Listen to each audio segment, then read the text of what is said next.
Hey friends, welcome back to our chapter reading.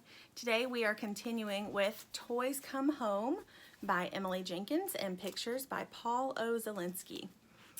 So when we left off last time we were in chapter 3, so we're going to jump into chapter 4 today. Chapter 4 is called You Can Puke on Me. Yuck. The girl's next birthday is 6 weeks after the end of Bobby Dot, or maybe 8 or 9 weeks, possibly 4. Stingray's not very good at measuring time, though she wouldn't want to admit that out loud. It's been a bunch of weeks anyway, she thinks to herself. I know it's been a bunch of weeks.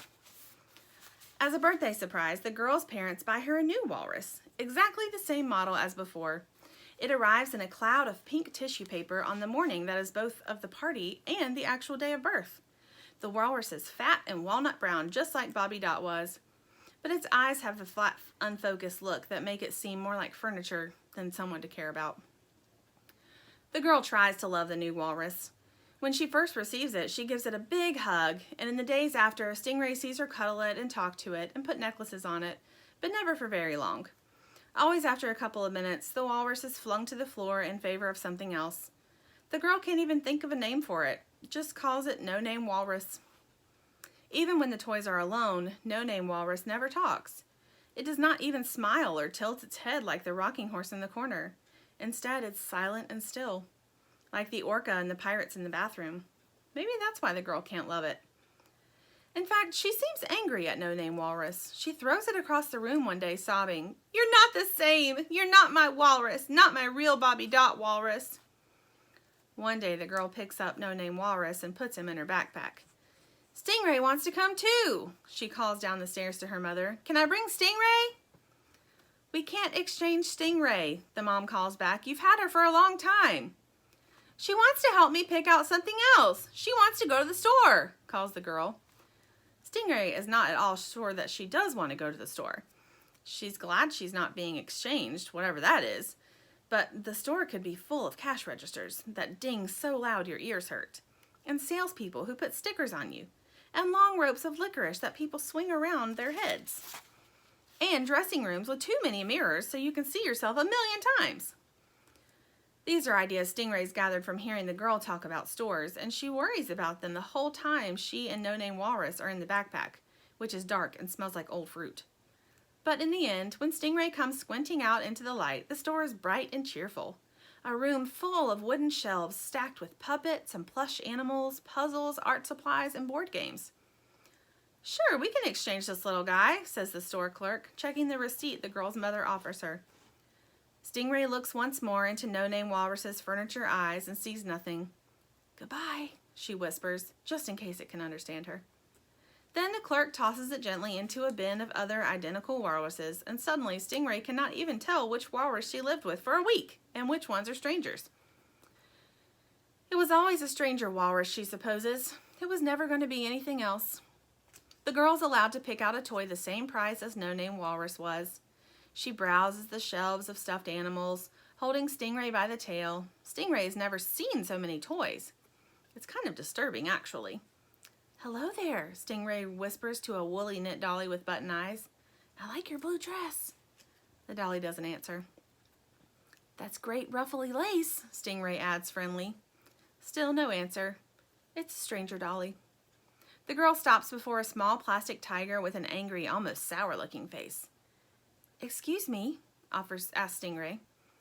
"May I offer a helpful tip?" No answer. Stingray persists, still whispering, "You might want to look a little more adorable. The goal is to make my girl want you to take you home, not to scare the socks off her with your angry, toothy tiger mouth. You have to make yourself look as lovable as possible. Look." Stingray makes her most lovable face. No answer from the tiger. As Stingray looks around the shop, all the toys seem asleep. Nobody moves or smiles or blinks. The girl touches a cuddly soft goldfish, its lips pursed in a kissy face, in a plush sunny yellow. Oh, Stingray hopes the girl won't get another fish. She wants to be the only fish. The girl moves along and touches a white seagull with orange feet, plump and dapper. Now that she thinks of it, Stingray hopes the girl won't get any marine animal. She wants to be the only marine animal. The girl touches a floppy gray elephant. Truth be told, Stingray hopes the girl won't get a plush creature of any kind. She wants to be the only plush creature. The girl should get some dominoes, thinks Stingray, or a board game or a puzzle. That way, Stingray will only have to share specialness and cuddles with Sheep, who isn't really that cuddly anyway. The girl touches what is it? The chocolate brown tail of something. The something is buried in a large pile of pink and white teddy bears who are staring at the ceiling, inanimate. Stingray can only see the tail of the thing and a bit of its backside, nothing else. The girl pats the tail, and the tail waggles. Stingray is sure she saw it waggle. Then, when she looks at the girl's shining face, she thinks maybe the girl saw it too. The girl reaches her soft hand into the pile of teddies, and Stingray twists her neck to get a better look. Out comes a burly, chocolatey buffalo. His nose is twitching just the tiniest bit in worry, and he looks ill, but Stingray can tell from his face that he is friendly. The girl holds Stingray up to meet him. Lumpy. Lumpy, this is Stingray. Stingray, this is Lumpy. The buffalo's shiny, awake eyes meet Stingray's. Hey there, he whispers once the girl has set them both on the counter and trotted across the store to ask her mother if she can take the buffalo home. Am I Lumpy or Stingray? Stingray laughs. Because I like to be Lumpy, the buffalo goes on. But if you're already Lumpy, I can be Stingray, no problem. You're Lumpy, says Stingray sweetly. I've been Stingray for a while now. And suddenly she doesn't care one bit about being the only plush creature at all. She doesn't need to be the only one. Who wants to be the only one? So there's Stingray meeting Lumpy for the very first time.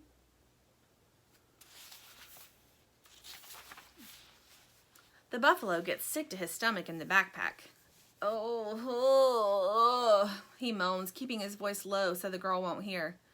This is not a good situation. There's no air. It's so dark.